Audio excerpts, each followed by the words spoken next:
Hi, welcome back. I'm Dave.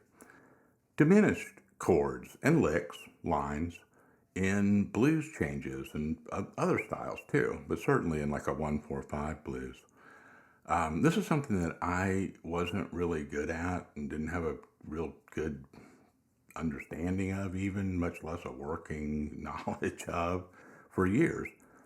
And I knew about it, but and I could kind of hear it, but I didn't really take the time to, YouTube has helped me not just prepare to like recycle this stuff into my own lesson. It's not that. It's like I've really spent time on this for myself. And one of the things that there's great videos by really, you know, great players and good channels and talent, talking about this.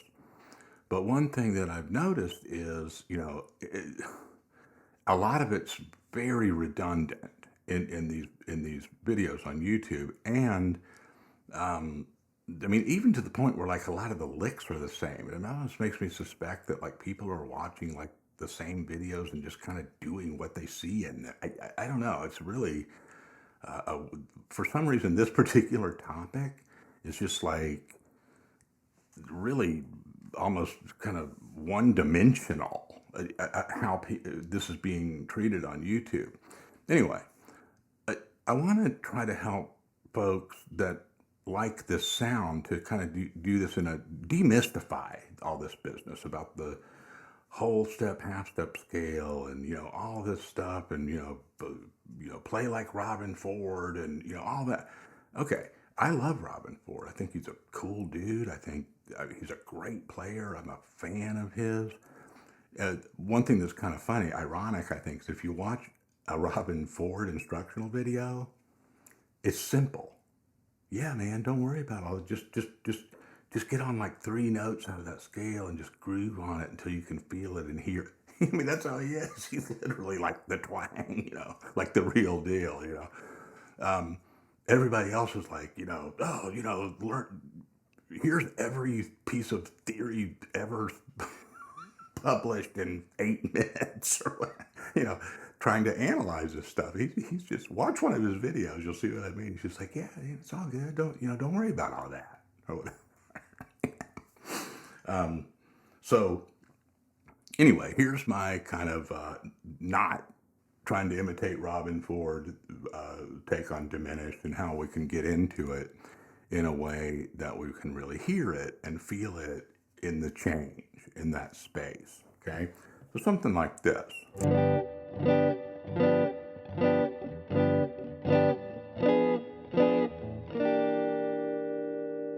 Okay, so all I did there was playing in G, or so say that G is the one chord, G7, and then C7, that was or a C9, is the four chord. Okay, so of course that occurs in blues. It also occurs in a lot of other situations, different styles.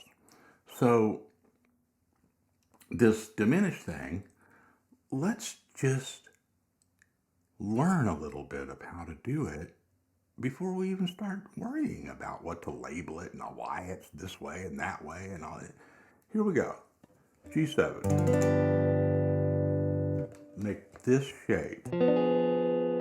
It's like a little box that's kind of has a slant. So the notes there are F and D. I'm skipping the G string. And then we got B and G sharp. Okay, so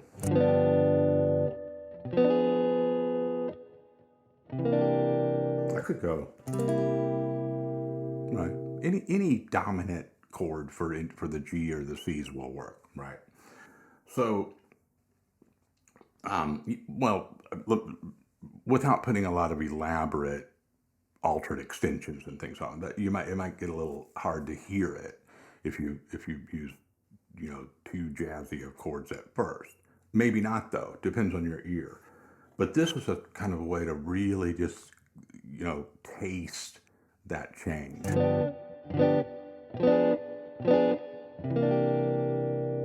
Okay. So we have this, and I'm going to skip all the this is why, and it's because this one moves to this chord tone and that moves to that chord tone.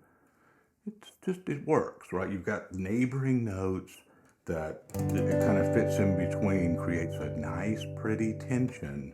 Well, kind of a skunky tension, and then a pretty resolution, right? And so that's what this is all about. So whether you're playing single notes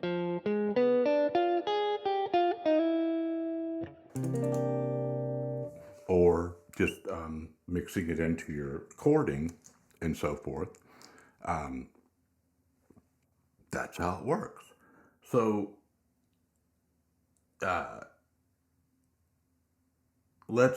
got a loop here. I already made it because I had to start the video over once, so I was rambling too much. Let's say, even if I don't play the diminished chords and stuff on the loop's just going, oh, well, I'm going to have to make another one. Here we go.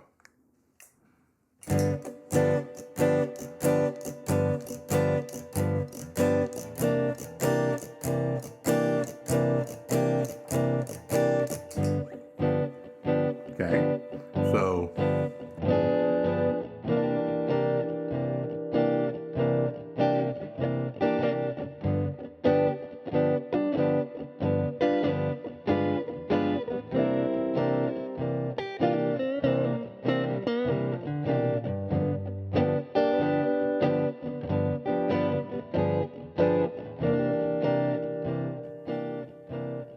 okay. I can do better on that loop. You hear how glitchy it is? It'll just take a second.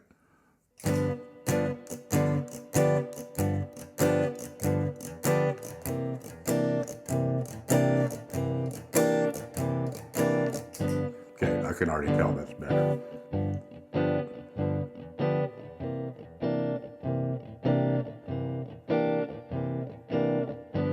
Good. We're not going to need that a whole lot. So notice I played it here.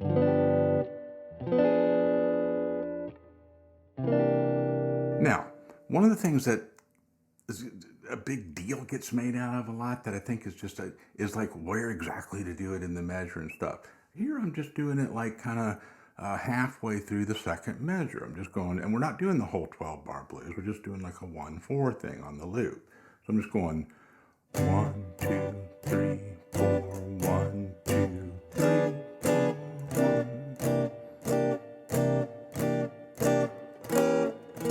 Ew, sorry about the tuning on that. I wasn't going to play that because I was going to stick with this other change first and then not get into that one, but I was doing it earlier when I was warming up, so it just kind of fit in there. But going back from the C back to the G,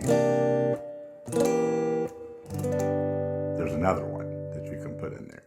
So before we get to that, a couple things about this first one. It's the same shape, by the way, just in a different place coming back. So what's going on here is we got a G7. Now, we could say there's 4 notes in this little voicing, right? And in different order, not in this order particularly, in this position, but the notes are G sharp, B, D, and F, okay? And here's the good news. If I move this 3 frets, it's still G sharp, B, D, and F. And again, and again. And you can do the work on that, and you need to. And as a matter of fact, let me pause this video right now and get a piece of paper and a pencil. Okay, so see, you did it. Now you have a piece of, if you didn't do it, pause it, get a piece of paper and a pencil and put it right in front of you. So, okay, so G sharp, B, D, and F. And you do the work. You move that thing around 3 frets at a time and tell me and verify that what I'm telling you is true. It will be those same 4 notes reshuffled on different strings. Okay? That's very important. You don't have to think about what those notes are all the time. But that symmetry, that repetition is an important concept here. And so let's say we did a different G7, like in these pictures, I'm just using the highs, the four highest strings, right?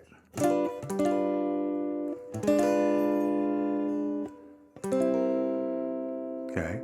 You could also go up on that. You could go, you know, or kind of a weird one, isn't it? There there's way more shapes of how to make chords all over the place than you probably think. Don't try to memorize them all at once. That's not the point. Just if you hear something, you're like, oh, you know what? If you come up with your own, you know, shape, or you know, the one that wasn't taught to you, then you really know you're on the right track because you're putting all the pieces together. So we could go something like.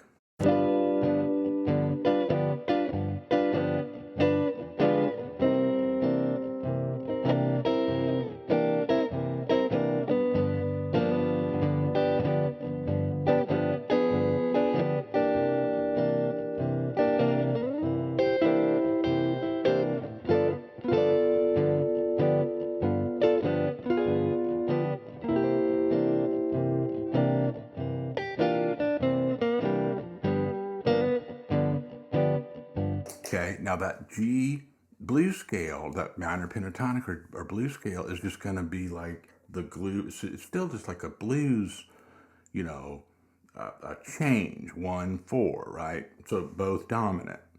So you can start to get into a little routine, you know.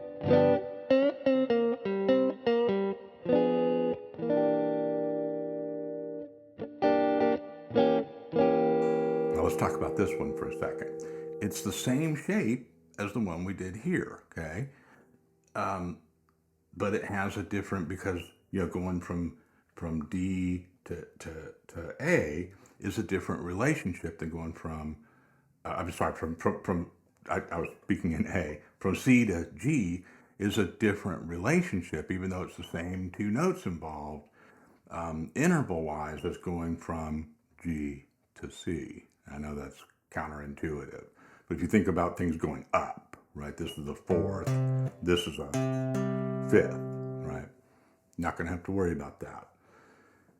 Again, the placement of it is, we need like sort of a benchmark. Like, well, how do you know where to root or set these diminished things down, right? And this is probably pretty much the extent of what we're trying to really mortar in this lesson, right? Again, this is not the Robin Ford licks. This is like how to move around and have some kind of basic system for locating where to put these diminished chords in different positions, okay? The chords are the same, G, C. So one way we can do it is on your paper now. Hopefully you've got G sharp, B, D, F written, like in a line or something. Those are the four notes that we're using for the diminished chord that transitions from the G7 to the C7, right? So any of those notes could be treated as the root theoretically, because they're all the same, right? You know, any, and they're just, there's four inversions of it, right? Four different ways to stack it. Is that right? See, here's where I get into math trouble. There might be some other combinations depending on what you do with each one being on the bottom. So don't overthink it. Let's say we make G sharp the root. Well, in that case, then we're going to go we want to set that shape down where we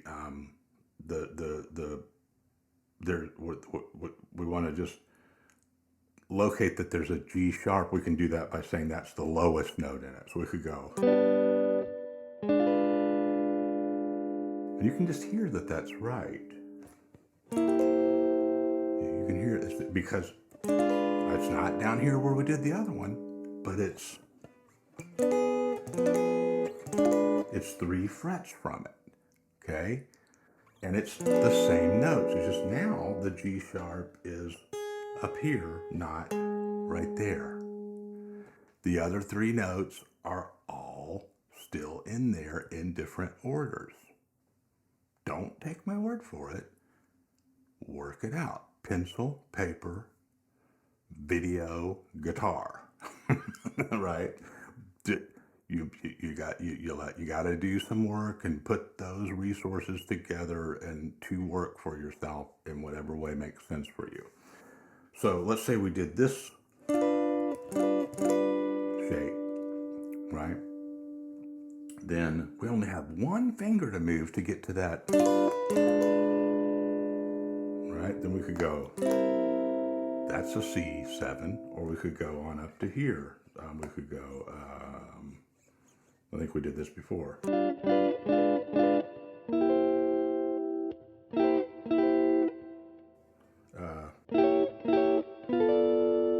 Okay, now, some of you just probably noticed or are already like ahead of me on this, is we could do this, we could use that same orientation for the C. Well, if he went up a half step from the root G and used that as his reference point for the G, I wonder if we could do that for C. So C sharp. Now, just like you can play these chord shapes, you can just count out in frets of 3 what your notes are. So because you're spreading them out more, there's only 4 of them in a whole octave. So it's C sharp, E, I'm just moving 3 frets at a time, G, A sharp, right? So now you got 2 groupings on your paper. G sharp, B, D, F, and C sharp, E, G, A sharp. Now, the same, let's try this out, see if this works. If I go, all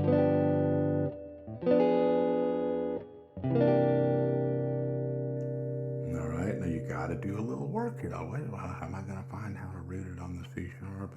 This isn't the shape that he's using.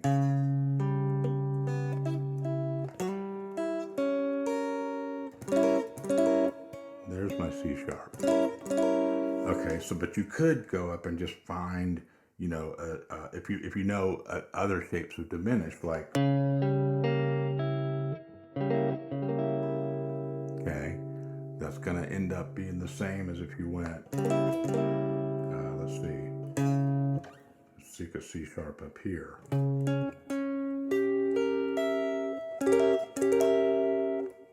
And then our principle of moving in 3 frets. See, this is how it's going to work for you, is that you have these ways that you can extrapolate where they are in different places just by copying that, moving that shape around. If you don't want to jump way up here and do it, then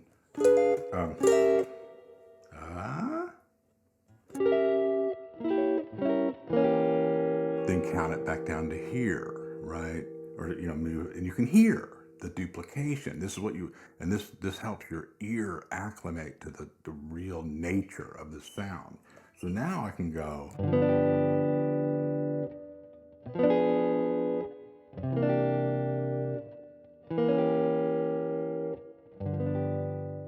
So, you know, do it by swapping things out.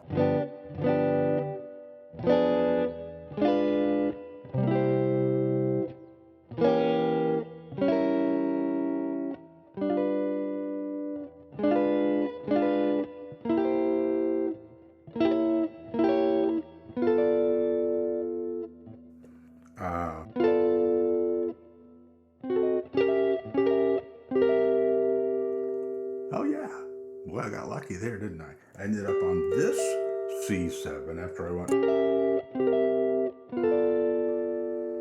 See, there's only 2 things happening here in terms of like progression, right? There's the one between that and the one going back. And then you can just move you can just use this as your home base and count everything. And it might seem kind of daunting at first, but you just get used to it. And a lot of them, then you get used to, work it out up here. Say if I went,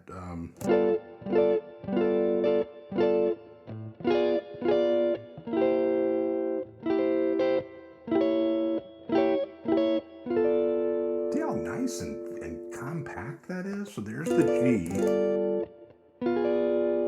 How do I know that's one of them? Back it up and test it. Yeah. Your ear will know if it's not right. So I went G9.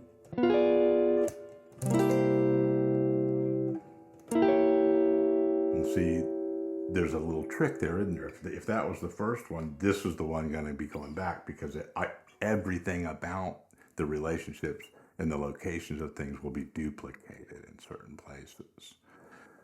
So that's a really nice sounding one. Hadn't really planned on doing that, but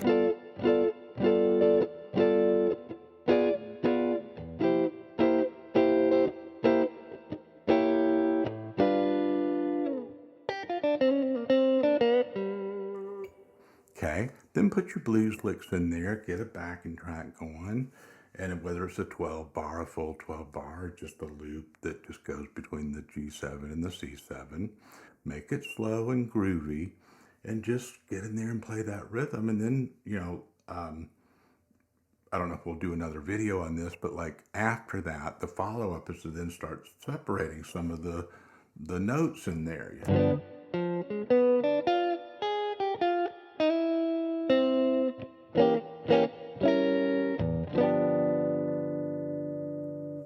Keep it simple. Play stuff that sounds good to you, not what you think you're supposed to be doing because so-and-so. Forget about all that. Okay. I hope this helps. This turned out a little bit longer than I thought, but I really wanted to, get you a solid starting point to really start working this into your blues and 1/4 changes. It will really add a new nice dimension to your sound. Okay? Let me know how it goes. Appreciate you. Talk to you next time.